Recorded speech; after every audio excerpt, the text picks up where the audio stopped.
terakhir saya ngajar yang Jumat dipakai untuk pengabdian masyarakat dan riset. Jadinya Kamis tenaganya udah hampir habis. Lupa deh, ini kadang-kadang ngomongnya jadi belibet. Baik, udah ya, udah saya rekam kan ini? Oke, sip. Gini ya, nah ini review, kita masih review dulu. Nah ini, ingat-ingat ini, bedanya di sini. Dan kalian harus ingat bentuk dari algoritma iteratif itu seperti ini. Kalau mau kayak gini, kita mau menganalisis efisiensinya. Efisien nggak sih algoritma ini? Seberapa efisienkah dia? Apakah linear, logaritmik, kuadrat, kubik, polinomial, eksponensial, atau faktorial? Nah, kita kan tujuan menganalisis algoritma itu untuk bisa menentukan dia itu termasuk ke dalam kelompok yang mana, kelompok efisiensi yang mana. Dalam rangka menentukan dia itu linear, kuadrat, kubik, atau faktorial, ya kita harus menentukan dulu, nyari tahu dulu. Nah, kalau algoritma iteratif, nah kita bikin seperti ini. Bikin formula sumnya dulu, nah gitu kan ya. Bikin formula sum, terus kalian selesaikan formula sumnya, dapat deh nilai TN ya.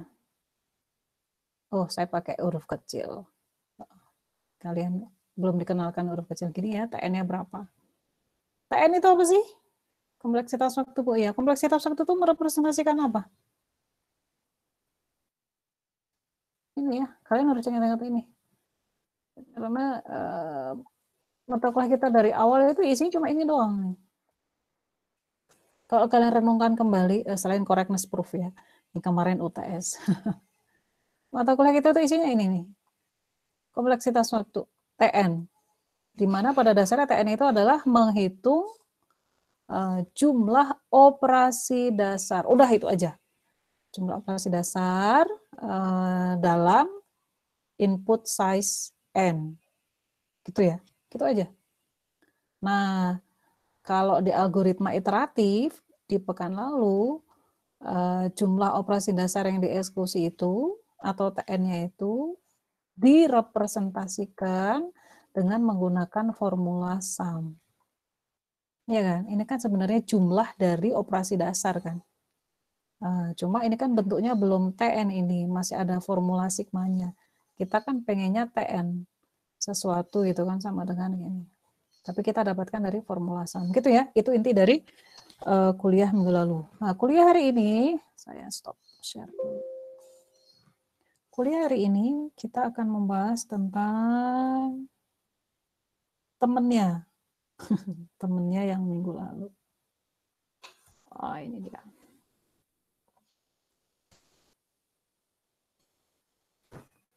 Mana kok nggak bisa? Mana? Oh, salah. Salah saya. Substitusi. Wait, mana? Slide saya mana ya? Substitusi. Nah, ini dia.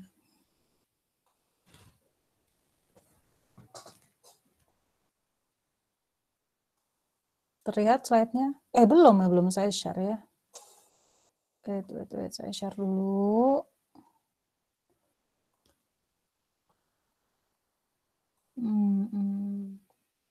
Slideshow yang kayak sudah terlihat slide-nya atau belum? Sudah, Bu. Oke, thank you.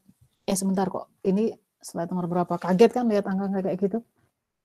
Santai ya. Ini kayak menyeramkan materinya, tapi sebenarnya gampang. Jadi judulnya ini, analisis efisiensi algoritma rekursif. Analisis secara matematis gitu ya. Tapi pada dasarnya yang dianalisis itu apa? Efisiensinya. Efisiensinya itu seperti apa? Intinya begitu. Nah, saya nggak bosan untuk menampilkan slide yang ini.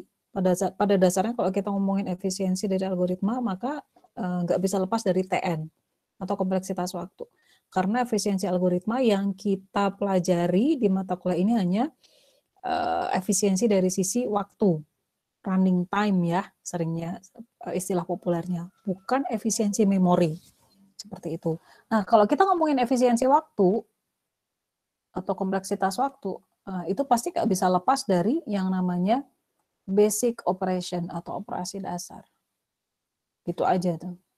Jadi sangat penting sekali kalian bisa mendefinisikan atau mengidentify mengidentifikasi operasi dasarnya yang mana. Udah gitu doang, gitu ya. Nah, kita lihat contoh algoritmanya ya, langsung ngecontoh. Ini rekursif, review dari rekursif, kalian sudah tahu lah ya.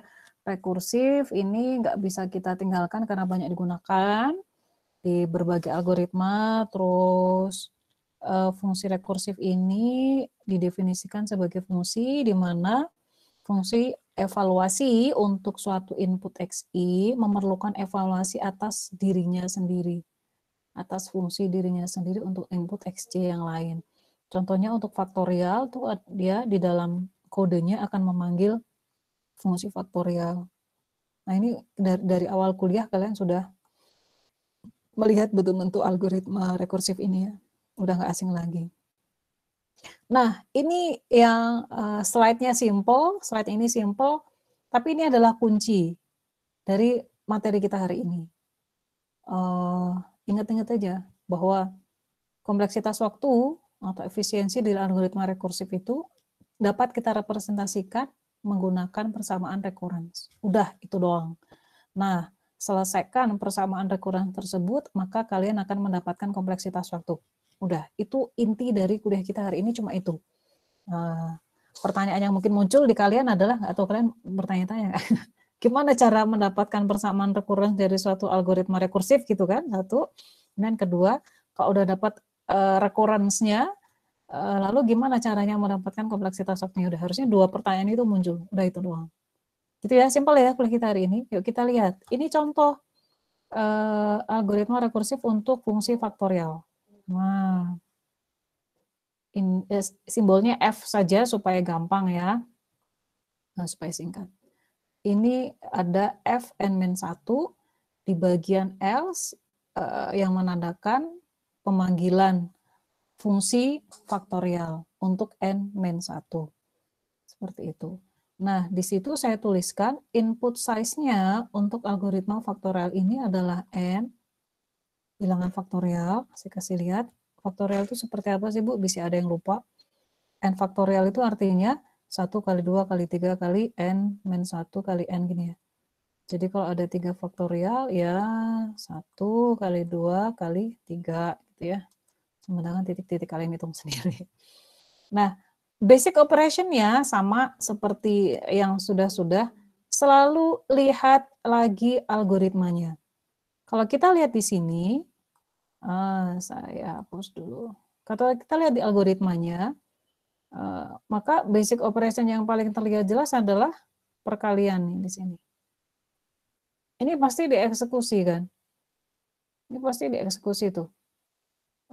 Pada saat n-nya sama dengan 1 misalnya, dia langsung masuk ke sini kan, ke else. N-nya sama dengan 2, dia juga langsung masuk ke else. Nah, pertanyaannya, pada saat kondisi rekursif M0, berapa banyak sih? Sebentar, saya tiba-tiba kok memunculkan simbol, nggak boleh. Pada saat, pertanyaan saya, pada saat kondisi basis, yaitu N sama dengan 0, berapa banyak basic operation-nya dieksekusi? 0 ya? 0 atau 1? 0. Oke, keren. Kelihatan ya. Makanya saya tadi, saya selalu bilang, identifikasi basic operation-nya. Maka kalian nggak akan terjebak dengan angka 1 di sini. Gitu. Basic operation-nya untuk nilai basis adalah 0. Maka saya bisa menyatakan dengan seperti ini. M0 sama dengan 0. M0 itu adalah M, maksudnya multiplication pada saat kondisi basis. Basisnya dari mana sih Bu? Ini 0. M0, maka di sini nulisnya M0 ya. Multiplication pada saat basis itu adalah 0. Artinya pada saat basis yaitu N sama dengan 0 tidak ada operasi perkalian yang dieksekusi. Nah, kalau bukan 0, berapa operasi perkaliannya? Ini ya, ada di sini. Saya tuliskan di slide. Mn untuk N lebih dari 0, ini kan ya. sebanyak M N-1 saya tambah dengan 1. Ada yang tahu kenapa M N-1? Nah, coba jawab ngarang aja. Kenapa MN yang saya kasih tanda panah tuh? Kenapa MN-1? Jumlah operasi perkaliannya adalah MN-1. Nah, coba kalian ngarang jawab. Ada yang tahu?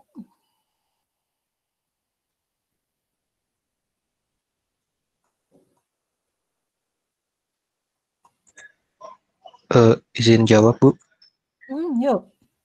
Karena ini kan kalau misalnya kita lihat algoritmanya apa di hasil akhirnya itu Fn-1 dikali N.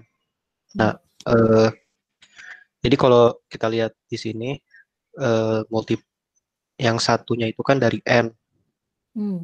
Nah, terus karena dia itu rekursif, Fn-1 jadinya M-nya juga ikut Mn-1 ditambah sama yang tadi udah dilakukan perkaliannya kan sekali tuh pas di Fn.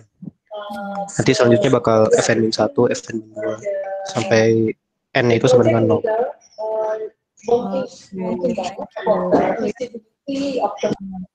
Seperti itu. Jadi karena dia rekursif, ini kan Fn-1, pasti akan terjadi perkalian sebanyak dia kan, sebanyak fungsi rekursif ini dilakukan. Kita nggak tahu berapa itu karena kita juga nggak tahu nilai n, ya pokoknya sebanyak Mn-1 saja, sebanyak fungsi rekursif itu dilakukan, dieksekusi. Maka kita simbolkan dengan Mn-1. Tambah satunya dari mana? Ini tambah 1. Ada ini. Ada perkalian kan sekali di situ. Sekali ya, bukan sebanyak n ya perkaliannya. Kan Fn-1 terus tambah 1 kali yang ini. Maka hati-hati di sini tambah 1. Bukan tambah n. Gitu ya. Nah, ini adalah bentuk dari recurrence. Udah mulai dikenalkan tuh. Ini adalah bentuk recurrence. Gitu ya. Ini bentuk recurrence tuh kayak gini. Bentuk recurrence tuh relasi atau relasi recurrence lah ya. Dia merepresentasikan, kalau kalian dari tadi ngikutin, merepresentasikan jumlah eksekusi terhadap operasi dasar kan. Makanya saya simbolkan dengan M, multiplication. Nah, ini saya simpulkan seperti ini. Ini adalah relasi recurrence, bentuknya kayak gini. M0 menandakan jumlah operasi dasar pada kondisi basis. Basisnya kan tadi N sama dengan 0. Gitu kan? Dan di sini adalah jumlah operasi dasar yang dieksekusi. Mn secara umum adalah seperti ini. Ya, ini kalian bisa dapatkan dari melihat algoritmanya. Gitu. Ini untuk N lebih dari 0. Nah, relasi rekuren seperti ini juga bisa dituliskan dengan bentuk seperti ini ya, pakai tanda kurung kurawal. 0 untuk N sama dengan 0, cuma saya pindahin doang tuh. Ini ya. Nah, ini saya pindahin, nggak saya ubah. Untuk N lebih dari 0 seperti ini. Gitu. Nanti ada bentuk yang lain lagi. Minggu depan aja itu. Yang minggu ini aja. Ya, bentuknya seperti ini. Baik, itu contoh relasi rekuren 1. Ini contoh kasus yang berikutnya. Bentuk relasi rekurensinya agak berbeda sedikit. Kita lihat, di sini adalah contoh permasalahan Tower of Hanoi. Enak kalau ngajar kelas kalian, saya bisa cepat. Sebentar, kok saya nggak ngasih kesempatan untuk bertanya. Ada yang bertanya dulu di sini? Contoh 1.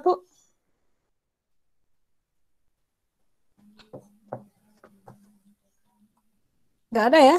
Kalau nggak ada, saya nanya. Siap-siap ditanya sama saya. Apa yang mau saya tanya? Apa makna dari kenapa saya tambahkan plus bukan itu pertanyaan saya. Bentar. Siap-siap ditanya ya, siap-siap menjawab. Pertanyaannya adalah apa makna dari M0 sama dengan 0 yang saya lingkarin warna merah? Dava Ulaya Suhendra.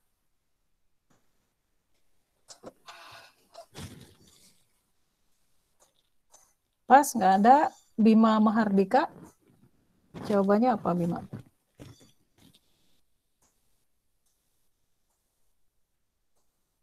Ih, kalian pada kemana sih ini? Coba munculin mukanya. Bentar, Bu. Kemana? Coba Bu, keluarin mukanya on kamera.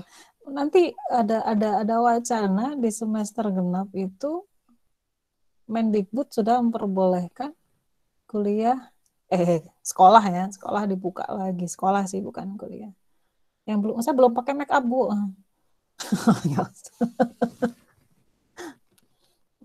Pede aja. Thank you yang udah nyalain kamera tuh kan. Jadi nikmati ya, enjoy mumpung kalian bisa belajar kuliah dengan gaya seperti ini. Nanti kalau kuliahnya udah di kelas lagi, kalian nggak bisa off kamera. Terus nggak bisa pura-pura sinyal jelek ketika ditanya nggak jawab gitu kan ya. Nggak bisa kan ada di depan, rasanya ada di depannya. Jadi sekarang mumpung bisa menikmati kuliah macam gini, nikmati. Thank you Zahid, Fiona, Adi Rahmatullah, Edi Sidki, Aldi, Asayu, Rifki, Rahmatia yang udah nyalain kamera, Hamamul Ahdan, tadi ada Farah, Bima, Zakia, Hanafi, Otnil, Faiz, Hafiza, siapa lagi yang belum disebut? Dita, Julaika, Dika, Fajar, Rizky, Mas Ayu. Saya belum pakai kerudung, Bu. Oke, pakai kerudung dulu. Fariza, gitu ya. Kan seenggaknya kalian bisa lihat teman-teman kalian yang biasanya ketemu di kelas ini ketemu. Oke, jadi apa pertanyaan saya tadi? Kalau M0 sama dengan 0, artinya apa? Siapa? Tadi Bima mau jawab nggak Bima?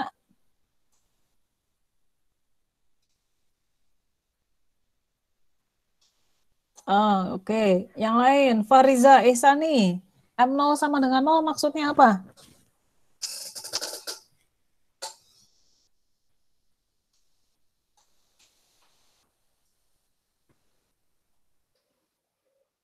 Kurang tahu, Bu. Nggak tahu. Tuhan, saya pikir kalian tahu. Pas mau lanjutin materi, ternyata ada yang belum tahu. Dita Julaika, M0 sama dengan 0 artinya apa?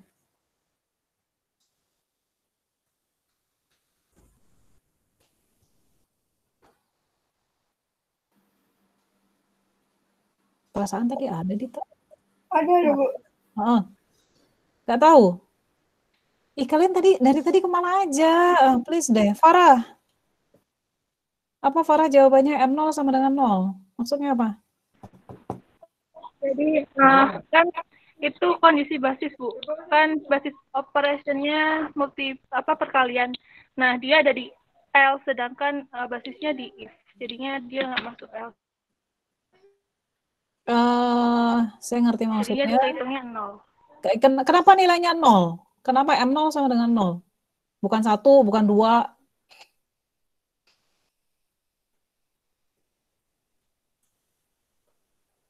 Oke, belum sempurna. Yang lain. Fiona, apa Fiona? M0 sama dengan 0?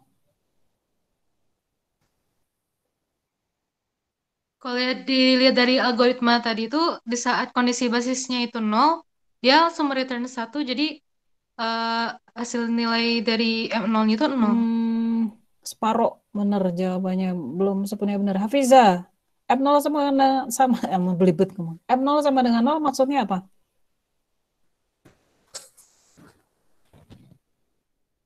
Oke, jadi yang paham berapa orang ini? Rian Abdurrahman, M0 sama dengan 0, maksudnya apa nih? Karena pada saat basis itu nggak ada operasi dasar, jadi 0. Pas basisnya kan n sama dengan 0, pengen 1.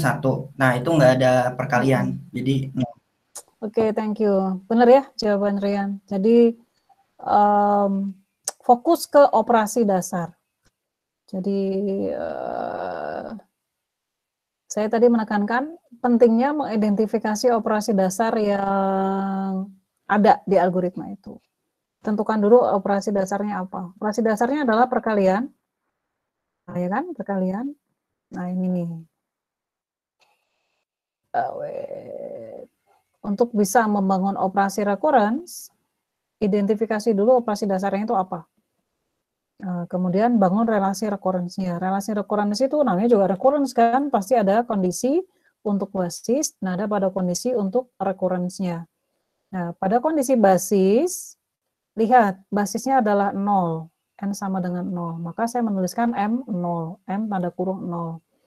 Berapa banyak operasi perkalian yang dieksekusi pada basis? Nggak ada kan? Karena nggak ada, maka saya tulis 0. Gitu ya, dan seterusnya.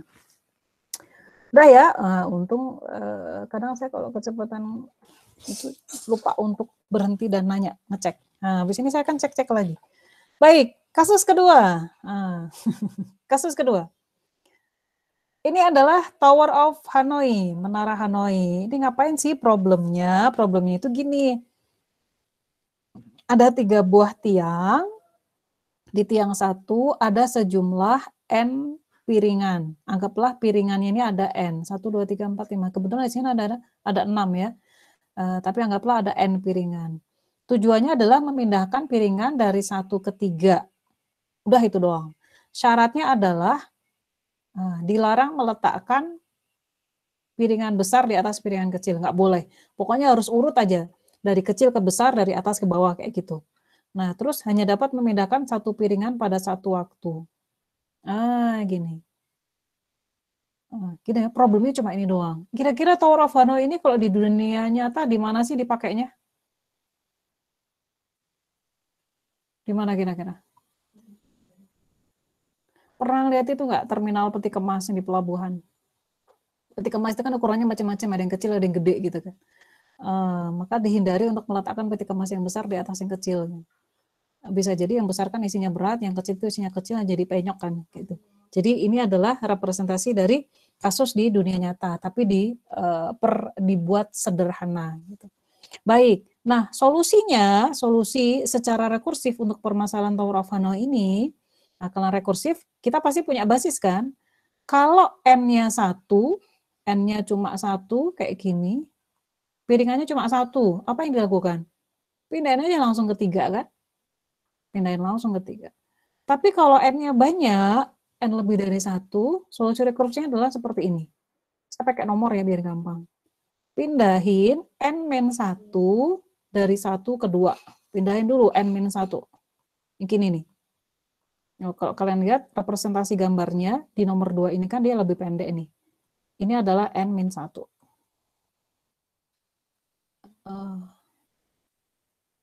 n-1. N-1 piringan pindahin dari 1 ke 2. Pokoknya pindahin aja.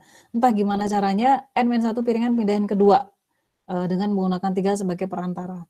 Terus sisa 1 kan yang di sini nih. Ini sisa 1 nih. Sisa 1 pindahin ke 3. Itu step nomor 2 tuh. Lalu step nomor 3 yang kita punya tadi di sini, yang di 2 ini. Pindahin ke 3 menggunakan 1 sebagai perantara. Udah, gitu doang solusinya. Kalian nggak usah mikirin secara detail, biarkan program yang melakukannya. Di sini saya tidak sedang berusaha untuk mengidentifikasi programnya benar atau enggak, tapi solusinya adalah, solusi secara rekursifnya adalah seperti ini. Nah, bagaimana cara membangun relasi recurrence untuk solusi rekursif ini? Nah, ini adalah algoritma yang dibangun ini, lihat nih yang di sini ya, di sini solusi untuk algoritma Hanoi, Tower of Hanoi. Jika n sama dengan 1, langsung pindahin dari tiang 1 ke tiang 3. Kemudian di sini adalah yang bagian else, ini adalah kondisi pada saat n lebih dari 1. Nah gitu ya. Kalau n sama dengan 1, langsung pindahin ke 3. Lihat, di bagian else ini ada 3 step kan. N-1 pindahin dulu, kemudian pindahin yang terakhir yang paling besar pindahin kan langsung. Kemudian yang ketiga ada N-1 juga pindahin lagi ke 3. Dari tiang 2 ke tiang 3. Yuk, kita lihat relasi rekurrensinya seperti apa. Tapi sebelum itu, bisa nebak nggak operasi dasarnya apa kira-kira? Operasi dasarnya apa? Coba. Siapa yang belum saya tamai? Zakia Syahrini, operasi dasarnya apa kira-kira? Saya sambil minum ya.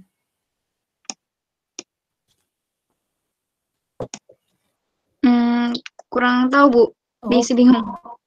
Kurang tahu apa nggak tahu bedanya apa? Kalau kurang tuh biasanya nggak sempurna.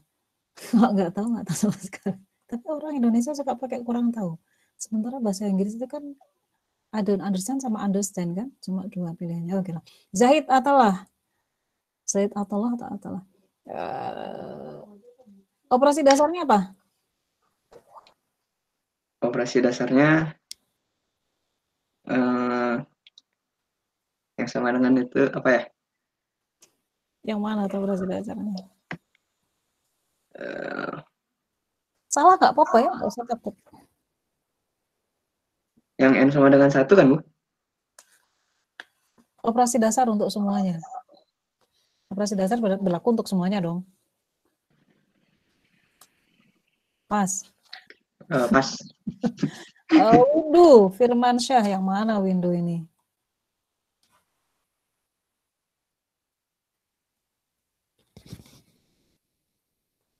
Nggak ada orangnya. Oke, Tommy. Iya Bu, apa Bu? Oh, ada Windu. Apa pertanyaannya tadi? Pas kelamaan. Rahmatia. Apa operasi dasarnya?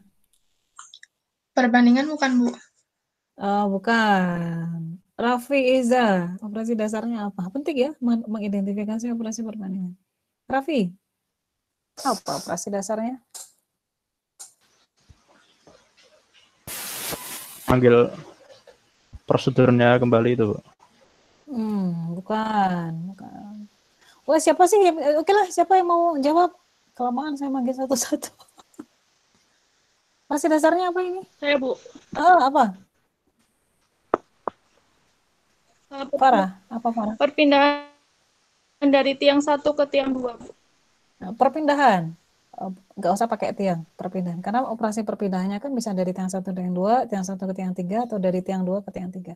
Perpindahan. Itu adalah operasi dasarnya. Memindahkan, moving.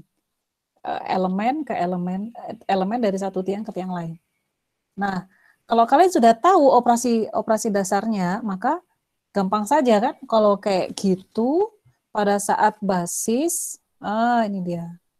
Basisnya adalah N sama dengan 1, pada saat M1, operasi dasarnya dieksekusi sebanyak 1 kali. Karena dia dipindahkan sebanyak 1 kali. Sementara, pada bagian rekursifnya, else-nya di algoritmanya tadi, maka relasi rekurensinya adalah seperti ini. Lihat, ada 3 komponen tuh. Mn-1, saya kasih angka, merepresentasikan operasi pemindahan yang dilakukan pada nomor 1, kemudian ditambah 1, itu merepresentasikan operasi pemindahan yang dilakukan pada nomor 2, dan Mn-1 lagi, operasi pemindahan yang dilakukan pada step 3. Gitu. Sesimpel itu. Gitu doang.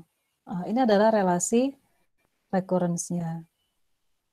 Nah, kalian akan susah untuk membuat seperti ini jika belum berhasil mengidentifikasi operasi dasarnya. Gitu ya? Udah nih. Relasi recurrence saya simpulkan. Kalian juga bisa menuliskannya pakai tanda kurung kurawal MN, kurung kurawal, ini dia, biar lebih jelas.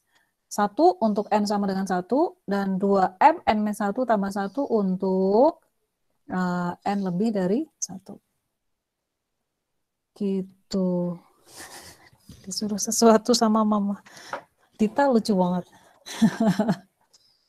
Ya, ini hanya terjadi pada saat kuliah online. Sama saya juga gitu. Kadang-kadang harus matiin kompor atau apa gitu ya. Tapi nikmati aja ya. Gitu ya? Bisa ya? Oke, ada pertanyaan? Ini beda dengan main tadi ya. nilai basisnya beda. Kalau tadi nilai basisnya 0 sama dengan 0, sementara ini nilai basisnya adalah 1 sama dengan 1.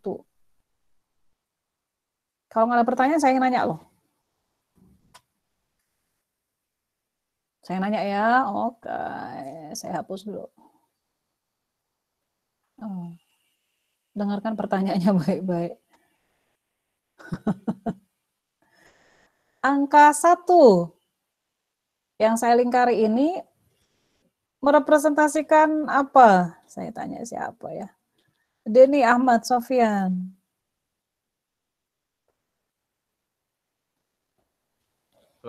Angka 1 yang saya lingkari. Angka 1 yang saya lingkarin merah. Yang atas. Merepresentasikan apa sih itu? Yang itu yang apa? Piringannya itu. Yang piringan yang dipindahin atau apa? Iya, itu bukan nih. Kenapa 1 bukan 2 atau 3? Kan yang piringan pertama gitu. Piringan pertama belum betul. Salah. Coba lagi. Siapa yang Gian, Maximilian. 1 itu merepresentasikan basic operation yang dilakukan. Yakin? Yang ini loh. Yang 1 itu kan, Bu. Menurut saya itu pas yang piringan itu dipindahkan, Bu. Itu menurut saya yang basic operation-nya. Perpindahan itu. Kurang, bukan itu. Kurang tepat. Hamamul Ahdan, coba. Angka 1 yang saya lingkarin itu merepresentasikan apa? Untuk proses pertama. Proses apa? Perulangan yang pertama dilakukan. Proses perulangan pertama yang dilakukan. Enggak. Kalimat itu penting ya. Makanya kalau kalimatnya salah, enggak tepat. Coba sambil kalian belajar pelan-pelan. Hanif. Ayo Nif. Jawabannya apa Nif? Angka 1. Saya lingkerin. Basis, Bu. Nilai basis. Oke, itu dia jawabannya. 1 yang saya lingkari adalah nilai basis. Kalau nilai, ada 1 lagi tuh angka 1. Kalau angka 1 yang saya lingkarin biru, siapa ya? Imam. Iya, Bu. Yang biru ya? Yang biru. Itu jumlah basic operation dieksekusi pada input size 1. Pada nilai basis. Iya. Nilai basisnya M1 sama dengan 1. Jadi angka 1 yang merah merepresentasikan N sama dengan 1. Nah, N sama dengan 1 ini adalah basis. Ini basis nih ya. Mana. Ya ini yang saya lingkarin di algoritmanya. Nah itu nilai basis. Sementara angka 1 yang saya lingkarin biru, dia menandakan jumlah operasi dasar pemindahan yang dilakukan pada kondisi basis. Gitu ya. Kalian tingkat berapa sih? Tingkat 2 ya? Oke, masih baru-baru belajar. Baru semester 3 kan? Gak apa ya, jadi belajar menyusun kalimat. Karena kalau kalimat kita kurang pas, orang juga nggak paham. Gitu ya? Oke. Saya berhenti dulu di relasi rekuren. Saya kasih kalian soal. Coba selesaikan. Bangun relasi rekuren. Sebentar, ini abaikan dulu yang tampak susah. Santai ya, santai. Saya punya algoritma itu. Tentukan relasi rekuren untuk operasi perkalian. Soalnya yang saya lingkarin biru aja. Kalian kerjakan di whiteboard yang saya share sekarang. Saya pengen dulu evaluasi dulu. Kalian paham atau enggak? Sudah saya share di kolom chat. Cuma bisa pakai SSO ya whiteboardnya ini. Nggak bisa pakai non SSO. Jadi yang non SSO susah. Yuk di whiteboardnya silakan. Saya akan share whiteboard sebentar lagi. algoritma QN, if n sama dengan 1 return 1, else return Qn-1 tambah 2 kali n-1. Bangun relasi recurrence untuk operasi perkalian. Langsung ya, saya state di situ, operasi dasar yang saya minta adalah perkalian. Nah, berapa? Bagaimana relasi recurrence-nya? Coba bikin. Mana whiteboard-nya?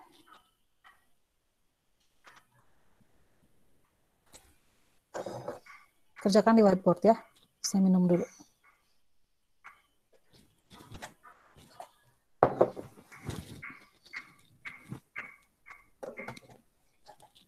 Gampang ini, nggak susah, tapi saya pengen tahu dulu. Saya pengen kalian paham dulu, makanya saya berhenti.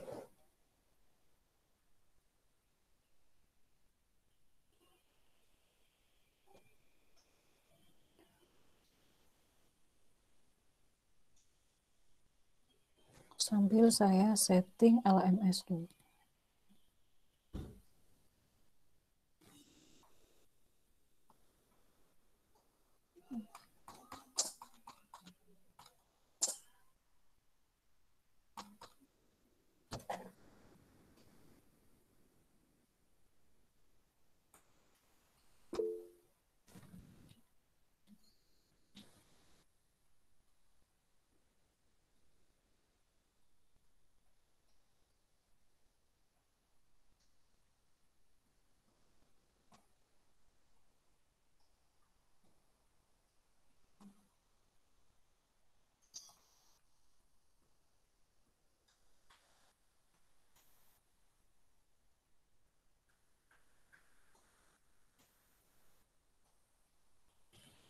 Sudah?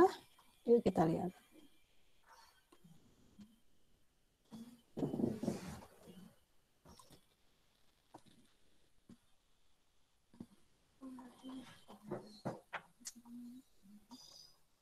Yuk langsung kita evaluasi ya, coba.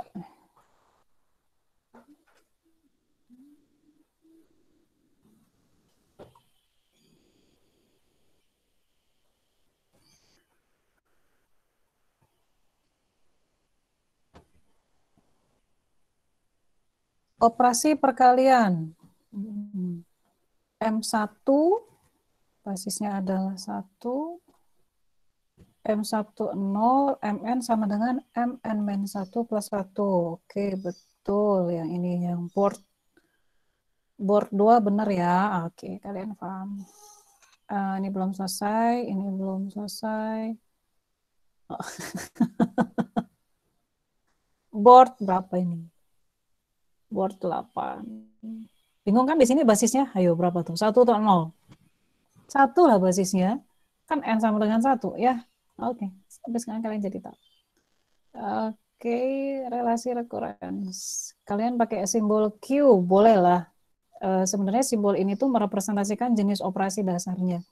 Makanya saya pakai M. M itu merepresentasikan multiplication. Gitu ya, Mn sama dengan berapa? M1 sama dengan berapa?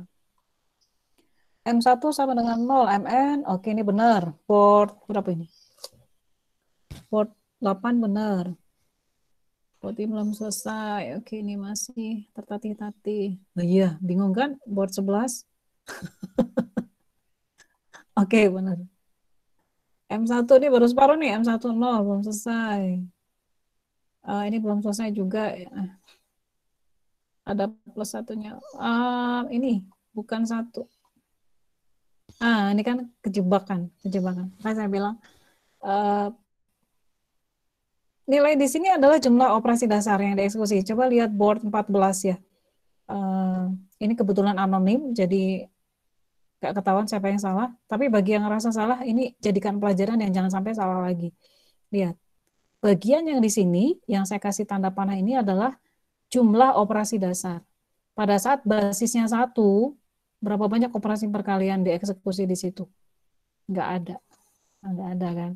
Karena nggak ada, berarti 0. Gitu ya. Oke, kalian sudah ngerti. Ini, sip. Bisa ya? Yang belum bisa, Harusnya udah bisa.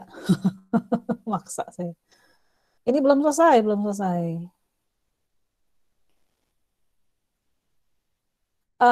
Cara nulisnya salah nih. Di sini. Ya. Tapi nggak apa-apa. Jadi tahu kan, sip.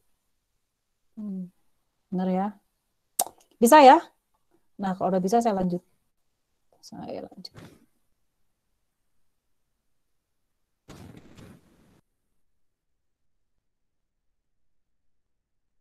Udah dapat 2, gitu kan? Bentuknya kayak gitu. Sekarang saya mau kasih bentuk yang lain lagi, yang beda lagi. Supaya di kelas lain nggak nyampe ini. Tapi kelas kalian kayaknya cepet pahamnya, jadi enak saya ngajarinya ya. Contoh ketiga. Lihat di slide kalau mau. Di slide contoh ketiga. Slide berapa tuh? Slide nomor halaman 9.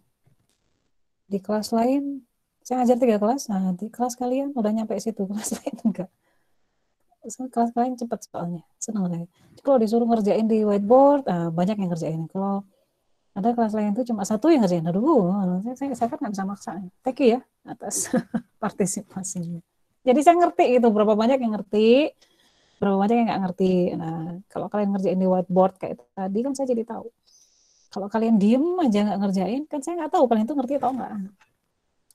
Ini adalah contoh ketiga, kelihatan ya slide-nya ya. Algoritma binary rekursif. Kelihatan nggak sih ini?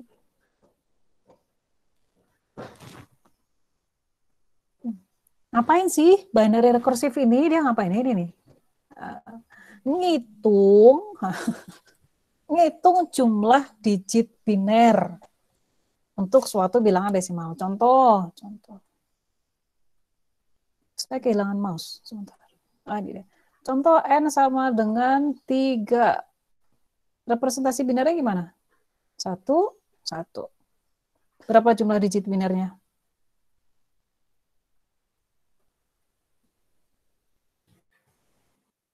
Berapa?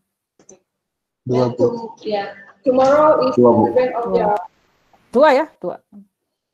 Kalau n sama dengan 2, representasi binernya adalah 1, 0. Digit binernya adalah 2 juga. 2 ya. Nah gitu. Ini algoritma ini tuh kayak gitu. Kita nggak usah membuktikan kebenaran algoritma itu, langsung saja ke bagaimana mengidentifikasi relasi rekurens. Udah saya kasih bocorannya di bawah. Relasi rekurens untuk algoritma ini adalah ini. Ini ya. A1-nya sama dengan 0. A ini merepresentasikan operasi dasar penjumlahan atau penambahan. Dari mana itu, Bu? Dari ini nih, ada tanda plus di sini. Nah, ini adalah operasi dasar dari algoritma tersebut. Pada basis n-1, n sama dengan 1, lihat. Pada basis,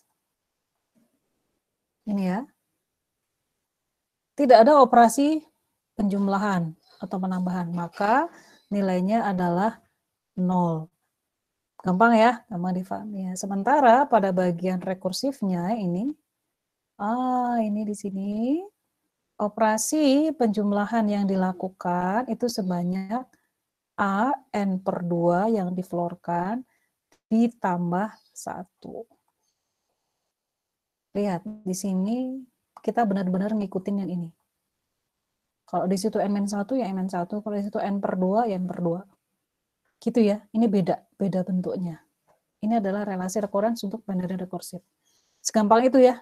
Ini baru membangun relasi rekurensnya. Kita belum mendapatkan nilai kelas efisiensinya apa, linear, kuadrat, kubik, belum.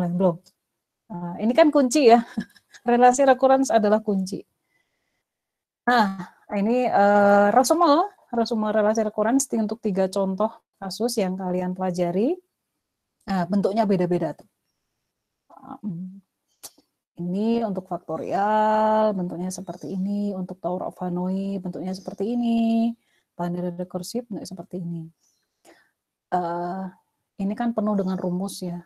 Tampak rumit di awal, tapi dalam 1 jam ini kalian sudah memahami bagaimana cara mendapatkan relasi rekurens ini. Nggak susah. Ya kan, nggak susah. Gimana cara membangun relasi rekan kalau udah tahu. Saya harapkan gitu ya. Nanti dibuktikan lewat PR yang kalian kerjain gitu ya. Nah,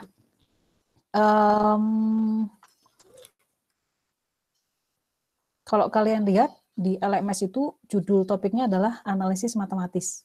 Analisis matematis algoritma rekursif. Kenapa disebut analisis matematis? Karena ini kan formula-formula matematis. Makanya disebut analisis matematis. Yang dianalisis apanya? Yang pengen didapatkan apanya sih? Efisiensi dari algoritmanya. Gitu ya. Oke, sampai di sini saya berhenti dulu. Ada pertanyaan?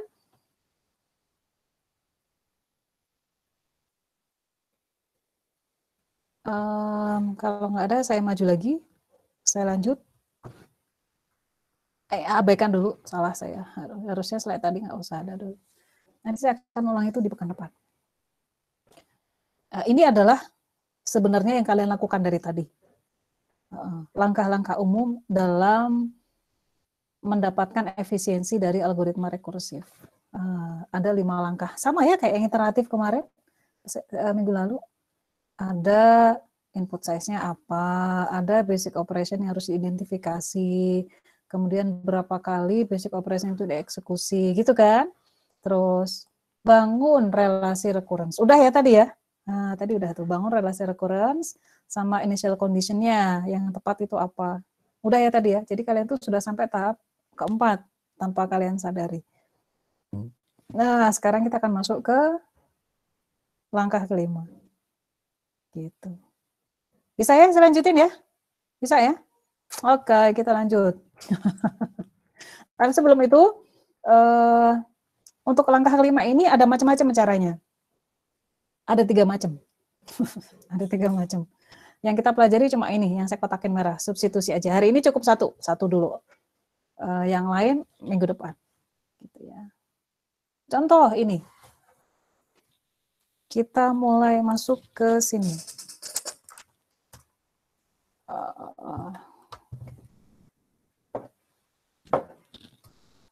Saya stop presenting, kalian bisa sambil lihat slide di yang kalian download sendiri ya. Saya mau kasih lihat pakai tampilan video yang lain sebentar. Saya ubah dulu.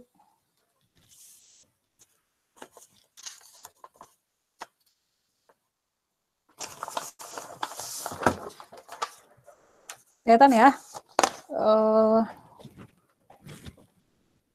Saya mau nulisin dulu sesuatu di sini supaya kalian ingat bahwa ini penting supaya kalian nggak hilang arah, supaya kalian tahu kalian tuh lagi ngapain. Relasi recurrence yang kalian sudah bangun tadi itu tujuannya untuk apa? Tujuannya untuk supaya kalian mendapatkan kompleksitas waktu.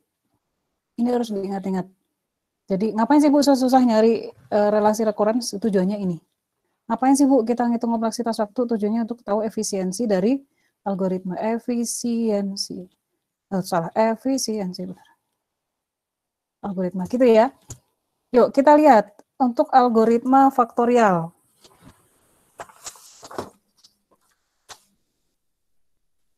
Nggak pecah-pecah kan ya? Relasi recurrence untuk algoritma faktorial tadi kalian sudah mendapatkan seperti ini. Saya cuma nyalin aja ya, nggak saya ubah di sini. Mn-1 plus 1 ini untuk n lebih dari 0. Saya cuma salin aja.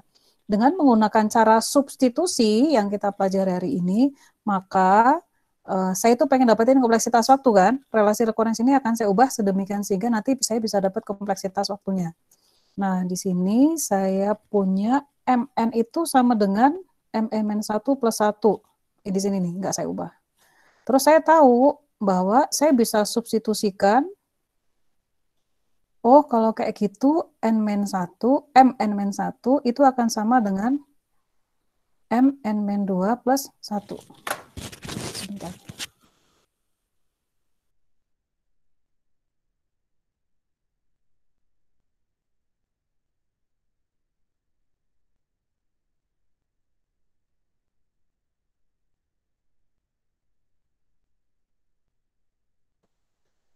Sorry, interupsi. Tadi. Ini ya. Ini kalau di sini N, ini N-1, di sini N-1, maka di sini N-2. Gampang ya, nggak masalah. Nah, saya mau pindahkan dia, si Mn-1 ini, saya mau gantiin dengan ini, yang hijau itu. Caranya adalah M, N-2 plus 1, supaya kalian nggak bingung, kasih aja tanda kurung siku seperti ini. Ini kan saya pindahin ke sini, maka saya akan punya ini jadi M, N-2 plus 2. Terus, saya juga bisa substitusikan M, N-2 itu sama dengan M, N-3 plus 1. Kenapa saya bisa membangun seperti ini? Karena saya lihat polanya. Kalau Mn itu sama dengan Mn-1 plus 1. Gitu ya, segampang itu. Kalau di sini N, di sini N-1. Maka saya bisa membuat pola seperti ini. Nah, saya masukkan ke sini, Mn-2. Saya gantikan. Ini ya, saya gantikan dengan ini. Mn-3, ini 2 ya. Mn-3 plus 1, maka saya akan mendapatkan Mn-3 plus 3. Bisa diikuti? Bisa ya? Oke, gampang ya. Nah, kalian bisa melihat polanya bahwa, oh ini kayaknya lama-lama dia akan menjadi yang berikutnya, saya langsung kasih ya. Yang berikutnya akan menjadi N-4 plus 4. Terus lama-lama saya bisa membuat pola, ini adalah N-I plus I. Lihat, polanya di sini sama. Jadi OMN saya akan mengikuti pola seperti ini. Kayak gitu. Nah, kalau udah kayak gini, kalian perhatikan bahwa nilai I ini suatu saat dia akan bisa mencapai N. Saya bisa melakukan pemisalan I sama dengan N, maka saya akan mendapatkan MN sama dengan M, N minus N ditambah N. Lihat, I-nya saya ubah jadi N. Maka saya dapat bawahnya aja ya. Ini adalah M0 ditambah N. N minus N kan 0. M0 berapa? Lihat. Nilai basis saya. Nilai basis yang kita miliki M0-nya sama dengan 0. 0 ditambah N sama dengan N. Oh, Mn ini adalah sama dengan N. Maka kompleksitas waktu dari algoritma kita adalah big theta N. Atau linear. Nah, sehingga algoritma rekursif untuk faktorial ternyata efisiensinya adalah, kelas efisiensinya adalah linear. Ada pertanyaan? Ini masih gampang nih. Masih gampang. Bisa ya? Kalau nggak ada pertanyaan, saya nanya. Saya nanya. Kenapa saya lakukan pemisalan I sama dengan N di sini?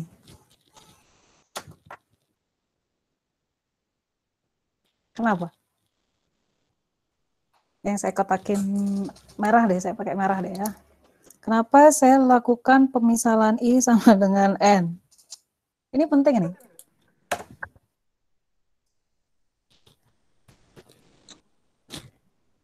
Coba jawab. Nah, salah juga nggak apa-apa. Karena udah terbentuk pola mungkin, Bu. Udah terbentuk pola. Polanya kan sampai sini ya.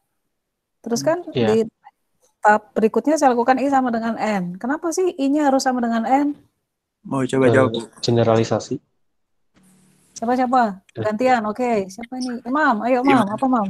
Itu buat nunjukin bahwa suatu waktu tuh I itu dia bakal bernilai N. Betul, suatu waktu I akan bernilai N. Nah, saya nanya. Oke lah, berhenti di situ dulu. Nanti kalian bingung. Oke, betul jawaban Imam. Saya nanya lagi, sebenarnya itu bisa muncul pertanyaan lagi dari statement itu. Tapi itu nanti akan jelas di contoh berikutnya ya. Nanti saya kasih lihat. Kita tidak selalu memisalkan I sama dengan N di sini. Kita nggak selalu. Ada hal lain yang akan membuat dia seperti ini. Kapan saya misalkan I sama dengan N, kapan saya misalkan I tidak sama dengan N. Nanti ya habis ini ya. Ini dulu, oke. Thank you jawabannya. Imam, Faiz, thank you. Nah,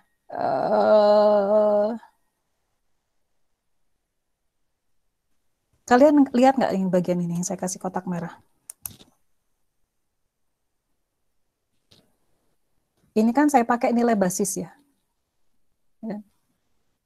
Dari tadi, dari awal, dari MN ini sampai sini, itu kan saya cuma ngulik-ngulik bagian rekursif aja kan yang di sini kan. Saya ngutak-atik gitu, substitusi mundur, ini namanya substitusi mundur ya, backward substitution.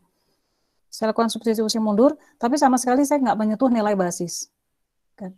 Nilai basis baru saya letakkan di sini, baru saya pakai di sini, yang saya kasih kotak merah ini. Gitu. Nah, ketika saya menggunakan nilai basis ini, maka sudah sempurna, saya sudah menggunakan semua formula matematis yang sudah saya definisikan di relasi recurrence tadi. Nah, nilai basisnya sudah dimasukkan di sini. Gitu. Bisa ya ini ya, gampang ini. Gampang. Nah, kita lanjut ke yang berikutnya. Bisa ya? Bisa Allah, bisa Allah. Nanti kita lihat lagi. Power of Hanoi. Sebentar. Jadi tujuan kita di sini tercapai ya, bahwa relasi recurrence itu, dari relasi recurrence kita sudah bisa menentukan kompleksitas waktu atau efisiensi dari algoritma. Udah tuh, udah selesai. Tugas kalian selesai di sini. Relasi recurrence berubah menjadi efisiensi algoritma. Gitu ya, yuk kita lanjut. Tower of Hanoi. Tower of Hanoi, relasi recurrence-nya adalah Mn sama dengan 2M N-1 ditambah 1. Nanti di sini kalian akan mendapatkan I itu nggak sama dengan N. Ya. Nanti sabar pelan-pelan ya. Ini adalah relasi recurrence untuk kasus Tower of Hanoi. Ini contoh kedua. Sama saya pakai cara substitusi lagi, Mn sama dengan 2M N-1 plus 1. Saya singkat di sini ya, saya substitusikan Mn-1 itu sama dengan 2M N-2 plus 1. Lihat. Cuma saya ubah doang. Kalau di sini N, di sini N-1, N-1 berarti di sini N-2. Saya ubah. Lihat, yang saya substitusikan Mn-1 ya, maka hati-hati, saya kasih kurung siku di sini, saya pindahin ini nih, 2M N-2, maka saya akan punya 2 kuadrat M N-2 tambah 2 tambah 1. 2 kuadrat M N-2, ya kan? Tambah satunya kelewat. Ini ya, tambah 1. Tambah 1. 2, ini 1. Satunya ke sini, yang satu lagi ke sini. Bisa ya? Terus saya akan lakukan substitusi lagi, yaitu Mn-2 itu sama dengan 2M N-3 plus 1. Ini bagian yang ini saya substitusikan. Mn-2. Saya ubah menjadi 2M N-3 plus 1. Lihat. Hati-hati kalau kalian nanti melakukan ini. Saya akan mendapat 2 pangkat 3 M N-3 tambah 2 kuadrat. 2 kuadrat dari 2 kuadrat kali 1 tambah 2 tambah 1. Nanti saya bisa nebak tuh. Yang berikutnya itu kira-kira akan menjadi, di sini aja deh. 2 pangkat M N-4 tambah 2 pangkat 3, tambah 2 pangkat 2, tambah 2 pangkat 1, tambah 1. Ini kan sama dengan 2 pangkat 1 ya. 1 ini kan 2 pangkat 0. Sama aja. Oke, nanti lama-lama saya akan punya pola 2 pangkat I M N minus I tambah 2 pangkat I min 1. Nah, 2 pangkat I min 2 tambah seterusnya tambah 2 tambah 1. Ini kan sama dengan 2 pangkat 1. Ini ya, ikutin pola ini. Bisa diikutin? Ada pertanyaan? Ada? Saya mau kasih kotak di sini. Ini adalah deret. Lihat di buku Neapolitan Foundations of Algorithm. Mana buku saya? Di buku ini ya. Di appendix A. Tuh, saya punya bukunya kan. Ada rumus-rumus deret tuh. Di sini ada rumus deret ya, ada rumus deret gitu. Dibuka bukunya. Buku saya asli. Pamer. Iyalah harus. Kan saya ngajar. Ada rumus-rumus deret banyak ya di situ. Intinya adalah rumus deretnya itu akan menjadi seperti ini. Saya kasih langsung aja. Ini akan menjadi 2 pangkat I M N minus I tambah 2 pangkat I minus 1. Ini dia. Nyari pola. Sampai dengan sini kalian udah dapat pola. Bisa ya diikutin ya? Nanti yang agak lupa di bagian mana bisa pelan-pelan diikutin. Nah, di sini kalau saya melakukan pemisalan I sama dengan N, maka yang terjadi akan seperti ini. Biasanya kalau udah kayak gini, saya misalin aja Bu, I sama dengan N gitu kan. Maka kalian akan mendapat MN, masih kelihatan ya, belum offset ini tulisan saya. 2 pangkat N kali M, N minus N, tambah 2 pangkat N minus 1. Apa yang terjadi nih? 2 pangkat N kali M 0, ditambah 2 pangkat N minus 1. Kalian akan kena, akan susah sendiri di sini. M0 diganti dengan apa? Nggak punya kan kita ya? Kita nggak punya M0. Maka kalau ini sebelumnya di algoritma faktorial yang tadi, kalian lakukan M0 di sini, karena basisnya memang 0. Sementara di algoritma Hanoi, kalian lakukan M0 seperti ini dengan memisalkan I sama dengan N. Nggak bisa, karena kita nggak punya basis 0. Basis yang kita miliki adalah 1. Sehingga ini salah.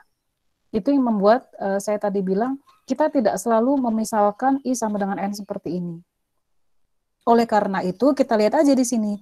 Oh, kalau kayak gitu, karena di sini basisnya 1, maka seharusnya yang dimisalkan adalah 1 ini basis, itu sama dengan N minus I. Ini. Jadi, dengan kata lain, pola yang sudah kalian dapatkan, nanti akan kalian dapat pola seperti ini, itu sebenarnya untuk diisi dengan basis. Dengan nilai basis. Oh, berarti N minus I itu sama dengan 1. Kalau kayak gitu, saya bisa dapat I-nya sama dengan N minus 1.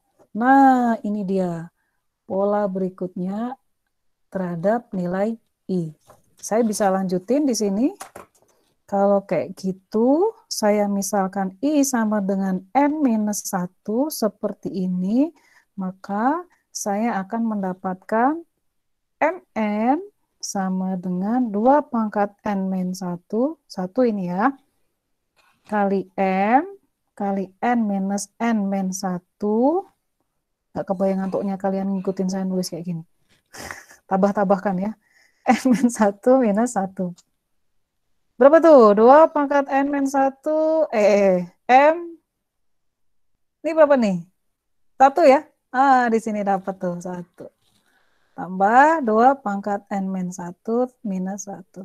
Lihat, ini akan jadi nilai, kita isi dengan nilai basis. 2 pangkat N 1 kali 1 kan? Kali 1. Saya pindahin ya, pindah kertas. Nyambung ke sini. sama dengan berapa tuh? Ini kan jadi 1. 2 pangkat MN1 tambah 2 pangkat MN1 minus 1.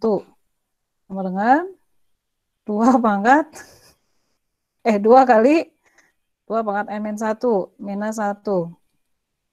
Berapa tuh? Saya sambung ke sini. MN sama dengan 2 pangkat MN1 tambah 1. Ini ya. Ini saya ubah jadi kayak gini. Offset ya. Offset nih. Sama dengan 2 pangkat N minus 1.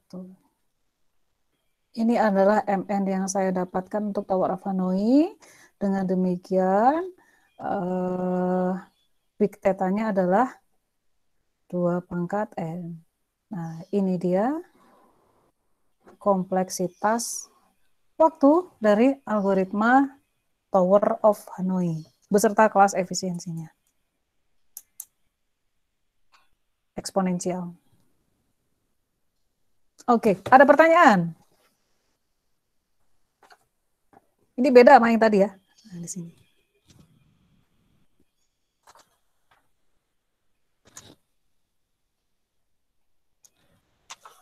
Ada pertanyaan nggak nih? Kalau nggak ada, saya nanya nanti.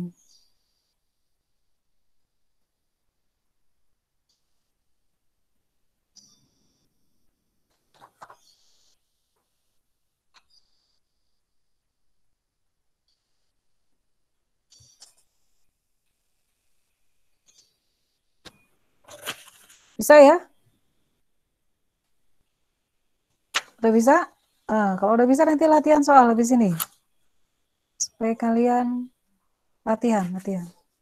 Perhatikan, di sini beda. Jadi kalian sudah saya kasih, saya demonstrasikan 2 contoh mendapatkan kompleksitas waktu dari algoritma rekursif. Contoh pertama tadi seperti ini. Relasi recurrence-nya kalian pakai substitusi mundur atau backward substitution, kemudian I-nya dimisalkan dengan N, setelah dapat pola, nanti dapat MN-nya, M itu melambangkan multiplication ya, sama dengan N, dan dia efisiensinya adalah linear, gitu ya. Kemudian contoh kedua, Tower of Hanoi, relasi recurrence-nya seperti ini, kemudian kita lakukan backward substitution, terus dapat pola kayak gini kan. Kemudian saya misalkan I-nya sama dengan N-1. Kenapa I sama dengan N-1? Lihat, nilai basisnya adalah 1. Gitu. Dan nilai basis 1 ini akan kita pakai di sini. Kalau kalian misalkan jadi 0, kayak tadi contohnya, saya ulang ya. Kalau saya misalkan jadi 0, I sama dengan N, kalian akan mendapatkan M0 di sini. Gagal. Kalian nggak akan bisa menyelesaikan persamaan ini karena di algoritma ini cuma punya M1, bukan M0. Gitu, maka kita nggak bisa pakai dia. Gitu ya. Yang harus kita pakai yang M1. Gimana caranya menjadikan M ini ya, yang saya kotakin hijau, menjadi M1, berarti misalkan I-nya sama dengan N-1. Nah, itu dapat, dan seterusnya dapat 2 pangkat N-1. Elemen dari eksponensial. Gitu. Baik. Saya harap kalian sudah paham. Ini ada di slide semua. Ada di slide. Saya cuma jelaskan ulang pakai tulisan supaya berharap kalian lebih paham. Kerjakan yang algoritma QN tadi yang udah kalian dapatkan relasi rekurensinya, terus cari kompleksitas waktunya atau selesaikan relasi recurrence tersebut. Mana tadi? Slideshow saya. Yuk, 1 soal.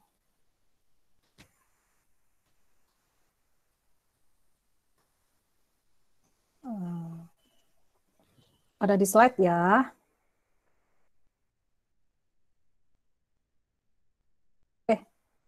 Apa ini? Enggak usah. Tentukan relasi recurrence, udah tadi ya. Nah, selesaikan relasi recurrence tersebut untuk algoritma, untuk operasi dasar perkalian. Kerjakan yang nomor 1. Nah, ini. Yuk, di whiteboard tadi. Masih ada whiteboardnya kan? Kerjakan dulu. Satu soal. Yuk, habis itu udah kuliahnya. Nah, cara supaya kalian bisa memahami adalah menulis apa yang sudah kalian dengar, apa yang sudah kalian lihat, gitu ya.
Yuk, kerjakan. Berapa jadinya hasilnya tuh?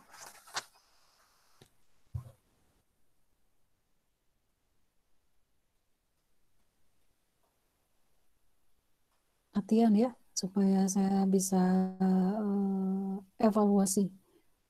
Kalian nggak ngertinya di mana, kalian ngertinya di mana gitu. Saya share dulu whiteboard-nya.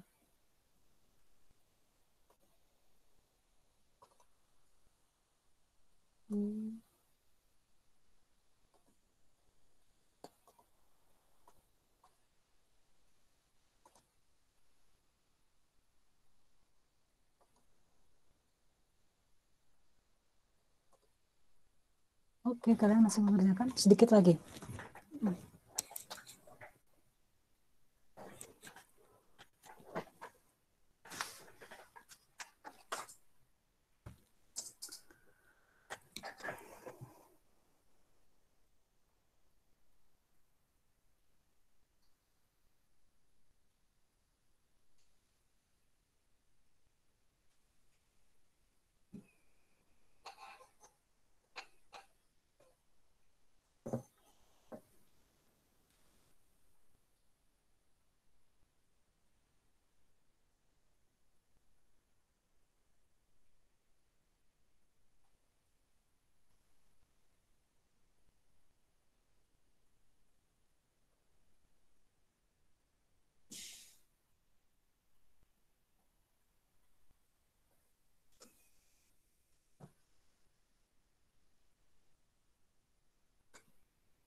Sudah? Wah, ini yang board 2. Boardnya maksimum 24 ya? Kira nggak apa. Wait, gimana cara saya bacanya? Oke, kalian kesulitan nulis di sini ya. Apa ya? Apa ya? Di balik segala keterbatasan belajar kita di masa ini ya nikmati aja. MN1 plus 1, MN2 plus 2 ini akan jadi M, NI, M plus I, I-nya sama dengan N-1 harusnya. N-1. Ya. Kalau jadi N+1 di sini nggak akan jadi 1 kayak gini ya. Cuma di sini doang. Ya. N-1 harusnya. N kali N-1 jadi M1.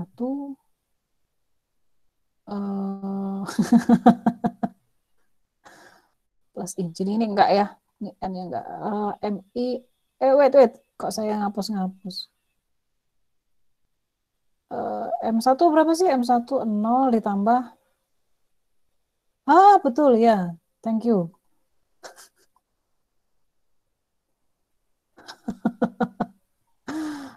Plus N. Jadi nilainya adalah N. Meskipun sama Bu hasilnya tetap linear. Ya, ketelitian itu penting. Baik, saya lanjutin ke board berikutnya. Betul ya ini ya. Yes. Dengan latihan kayak gini kan kalian tahu. Jadi tahu ya. Di sini ini belum selesai nih. Nah, dikit lagi.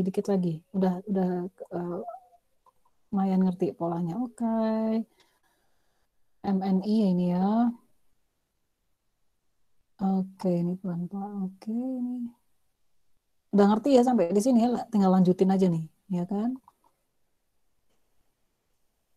Ini sampai sini bener. Nanti Q1. Q1 kan jadi 0 di sini ya. Q1 0. Board 5. Udah bener nih, dikit lagi. Tinggal, oke.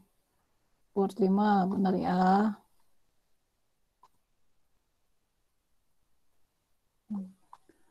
Oke, ini udah sip, board 6. Tinggal dilanjutin lagi. Board 7. Board 7 rapi nih. Gimana cara bikin tulisan kayak gitu? Rapi.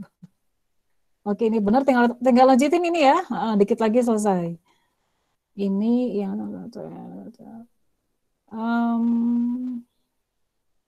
ini kenapa jadi ada N-1 di sini? Betul. Sorry, betul. Saya yang salah. Board 8. Tadi board 2 saya salah ya. Koreksi lagi lah. Jangan kadang-kadang saya juga bisa salah. Benar ya ini ya N-1, ini M1 adalah 0, N-1 ini benar ya. Board 2 tadi, sorry saya yang salah, nggak teliti. Benar nih, jawaban kamu tadi benar. Ini board 8 benar. Ini kenapa ini? Udah capek Bu, udah sore ya. Oke, dikit lagi ini polanya udah tahu. Oke.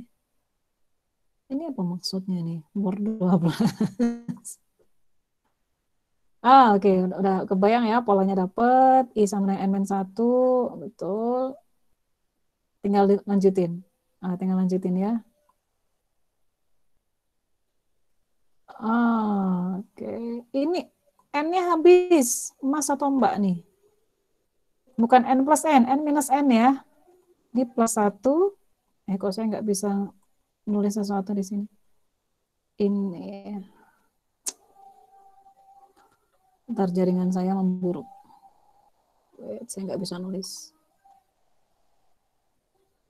Ini jadi plus ya. Plus, ini minus. Ini hati-hati Mas. Hati-hati ya.